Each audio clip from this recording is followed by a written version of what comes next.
जो मित्रों हवे एक नवा टॉपिक पर जईशुं आपणे गुजकेट JEE आ बधी एक्जाम माटे अगत्यना MCQ આપણે થોડા લઈએ। એમાં આપણે વિકલિત ચેપ્ટરનું MCQ લીધા છે। સૌપ્રથમ નંબર પહેલી ખાલી જગ્યા આપણે જોઈશું યુગ્મ વિધેયનો વિકલિત ખાલી જગ્યા થાય। युग्म विधेय विकलित शू थाय तो एक उदाहरण लई समझिए कि x² एक विधेय है। x² एक केवुं विधेय तो x² આપણે જાણીએ છીએ युग्म विधेय છે तो એનું વિકલન કરીએ f' तो 2x एक केवुं विधेय बनશે तो अयुग्म विधेय बनશે। मतलब जो युग्म विधेय होय तेનું विकलित केवुं बनશે अयुग्म विधेय बनશે। तो અહીંયા जवाब શું આવશે अयुग्म विधेय એનો જવાબ આવશે। બરાબર। छता एक बीजू उदाहरण लीधुं छे fx = cos x जे युग्म विधेय छे तेनुं विकलन थशे -sin x तो sin x આપણે જાણીએ છીએ અયુગ્મ વિધેય છે માટે યુગ્મ વિધેયનું વિકલિત એ હંમેશા અયુગ્મ વિધેય મળે છે। નંબર બીજી MCQ અયુગ્મ વિધેયનું વિકલિત ખાલી જગ્યા બને તો અયુગ્મ વિધેયનું વિકલિત એ હંમેશા યુગ્મ વિધેય બનશે। કેવી રીતે તે ઉદાહરણ આપણે બે લીધા છે અલગ અલગ સમજીએ આપણે। fx = x3 x3 एक केवुं विधेय है तो x3 एक अयुग्म विधेय है तेनुं विकलन करी f' x3 એટલે 3x² विकलन थशे तो 3x² ए युग्म विधेय है माटे अयुग्म विधेयनुं विकलित हमेशा केवुं मळशे युग्म विधेय मळशे। चलो बीजुं उदाहरण लईए fx = sin x sin x આપણે જાણીએ છીએ અયુગ્મ વિધેય છે તેનું વિકલન કરીએ sin x નું વિકલન cos x થાય cos જાણીએ છીએ યુગ્મ માટે અયુગ્મ વિધેયનું વિકલિત યુગ્મ વિધેય બનશે। तो आ अपनी बीजी MCQ थी। चलो हवे नंबर 3 f अयुग्म विधेय छे f'5 = 7 तो f' - 5 खाली जग्या f केवुं विधेय समझी लेजो बराबर बहुत सरस खाली जग्या बने छे।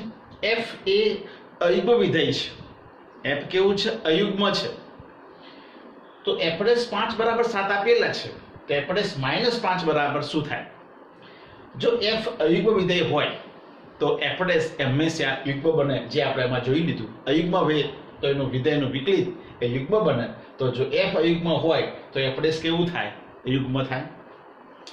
તો જો f' - x = f'(x) આ બહુ સરસ વસ્તુ છે। જો અહીંયા વાંચી લઈએ આપણે f' - 5 પૂછ્યા છે કે f' - 5 નો જવાબ શું થાય તો f' - x f' - x तो f ए केवुं विधेय तो f अयुग्म तो f' केवुं विधेय तो f' युग्म तो f' युग्म विधेय छे।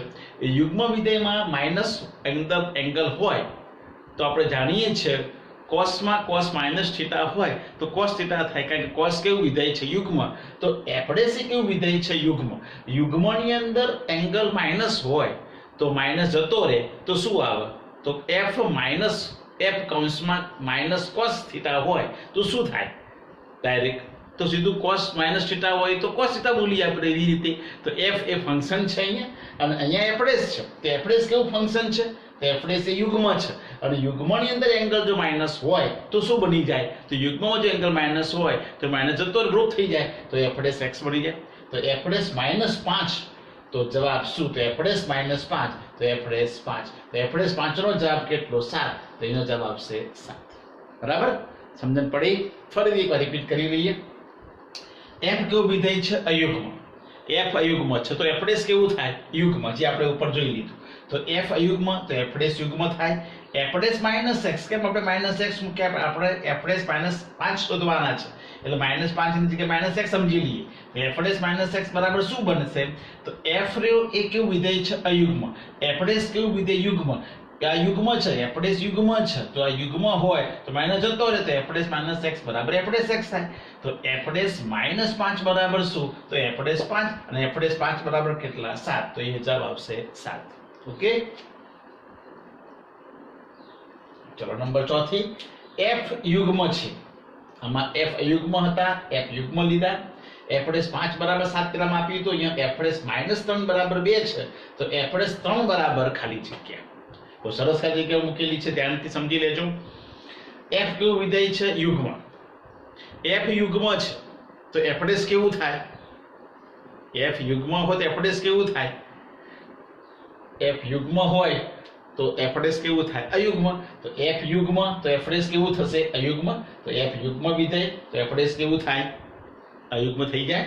ચલો fx is equal f minus x, કારણ કે f કેવું વિધેય છે જુઓ f યુગ્મ છે, f યુગ્મ છે, યુગ્મમાં આપણે જાણીએ છીએ f માઇનસ x બરાબર fx થાય, તો f માઇનસ x બરાબર fx કારણ કે f યુગ્મ છે.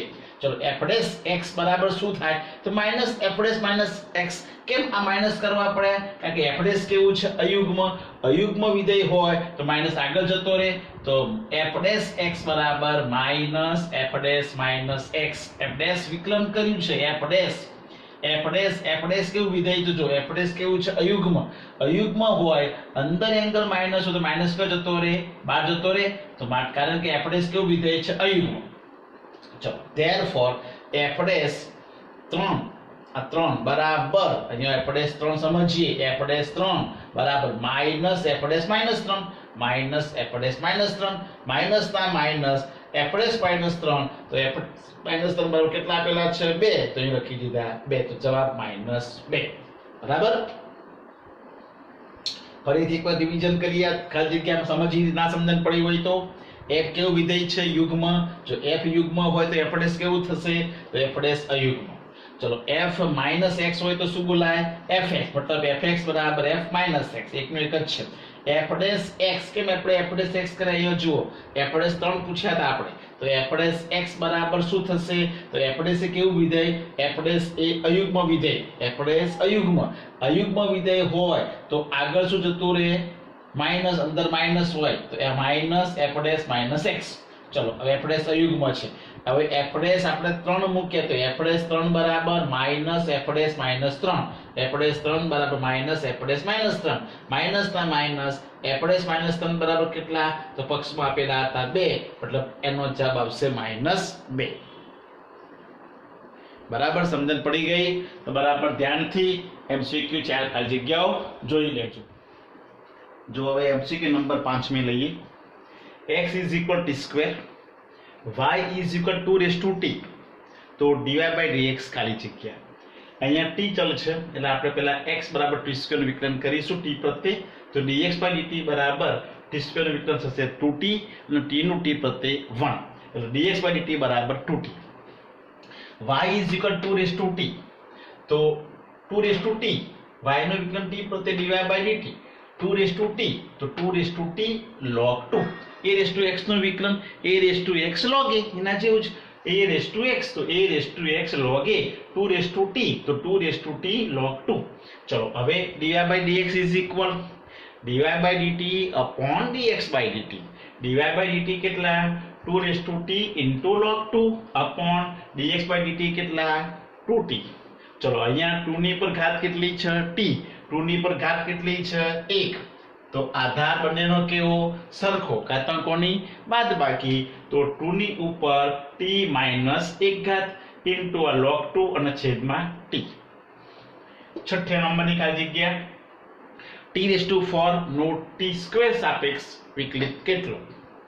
ધારો કે ft બરાબર t4, gt બરાબર t સ્ક્વેર, મતલબ ft નું gt ની સાપેક્ષ વિકલન, ft નું gt ની સાપેક્ષ વિકલન મતલબ f't upon g't શોધવાના, તો પહેલા આપણે f't શોધી દઈએ, તો ft કેટલા છે t4, તો f't કેટલા થશે તો 4t3, gt બરાબર t સ્ક્વેર તો g't બરાબર 2t, ft નું gt ની પ્રત્યે વિકલન મતલબ f't upon g't, f't નો જવાબ કેટલો 4t ક્યુબ અને g't નો જવાબ 2t, 4/2 એટલે 2, અહીંયા t ની 3 upon t ની 1 મતલબ t સ્ક્વેર.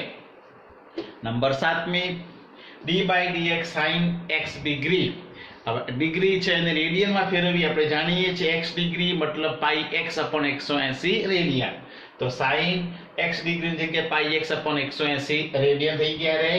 sin આ એંગલ સમજી લો થીટા, તો sin થીટા નું વિકલન cos થીટા, તો sin પાઈ x upon 180 નું વિકલન cos પાઈ x upon 180. હવે કોનું બાકી રહ્યું એંગલ નું, કયું એંગલ છે પાઈ x upon 180, તો d by dx pi x upon 180 નું બાકી, cos પાઈ x upon 180 એમના એમ જ, પાઈ x અપોન 180 માં પાઈ અને 180 અચળ, તો પાઈ અપોન 180 બહાર નીકળી ગયા.